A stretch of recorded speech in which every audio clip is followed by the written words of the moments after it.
اچھا، دوسرا ہے سوال ہے مرنے سے پہلے اپنے لیے قرآن پڑھ کر رکھ سکتے ہیں؟ بہت اچھا سوال ہے۔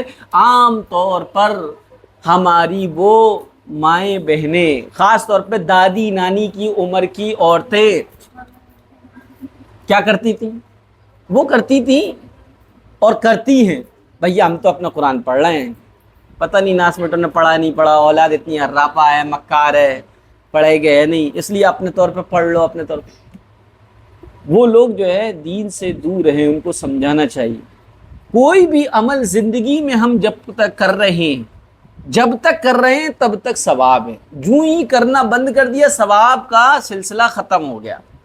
وہ لوگ جو یہ سمجھتے ہیں کہ ہمارے مرنے کے بعد کوئی بھی کچھ نہیں کرے گا، کوئی ثواب نہیں پہنچائے گا، تو ان کو چاہیے کہ وہ اپنی زندگی میں صدقہ جاریہ کریں۔ صدقہ جاریہ کیا ہے؟ اپنی اولاد کی اچھی تربیت کریں۔ اولاد اچھی اور دیندار ہوگی تو وہ جتنے بھی نیک عمل کرے گی اس کا ثواب ماں باپ کو ملتا رہے گا۔ اسی طریقے سے کسی کو علم سکھا دو، کسی کو آپ نماز سکھا دو، دعائے قنوت سکھا دو، قسم اللہ کی آپ چلی جائیں گی، آپ کی سانسوں کی ڈور ٹوٹ جائے گی، آپ منو مٹی کے نیچے دفن ہوں گی، لیکن جس کو آپ نے دعائے قنوت سکھائی ہے وہ جب تک پڑھے گا اور جتنوں کو سکھائے گا، اور وہ جتنے کو سکھائیں گے، وہ جتنوں کو بتائیں گے، اور وہ جتنوں کو پڑھتے ہوئے جائیں گے، ان کا سب کا سلسلہ آپ کو ملتا چلا جائے گا۔ اس کو صدقہ جاریہ کہتے ہیں۔ آپ کوئی کتاب لکھ کے چلے جائیے گا، آپ کو بہترین نوٹس لکھیے گا اور نوٹس کسی کو دے دیجیے گا، آپ کے نوٹ سے اس نے لکھا نوٹ، اس نے بنائے، جتنے لوگ اس سے فائدہ اٹھائیں گے اس کا ثواب آپ کو ملتا رہے گا، صدقہ جاریہ۔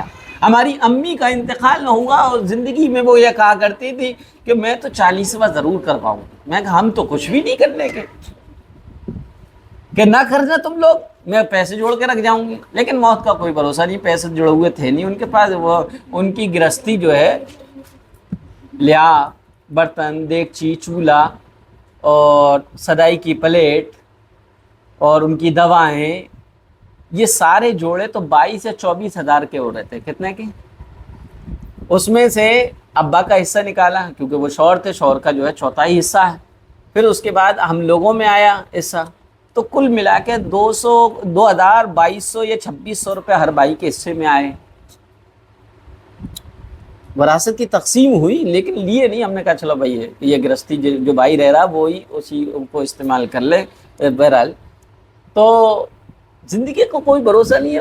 وہ بہرحال اس گھر سے تھی، ہمارا ننیحال جو ہے علم والا نہیں تھا، تو یہ 40ویں کو ضرور سمجھ آتی، ضرور ہی سمجھتی تھیں، اور یہ کہتی تھی کہ میں اپنا 40واں کرواؤں گی، تم لوگ تو کرو گے نہیں، اس لیے میں پیسے جوڑ کے رکھے جاؤں گی تاکہ کسی سے کہہ کے جاؤں کہ وہ میرا 40واں کا۔ 40واں کچھ ہوا نہیں۔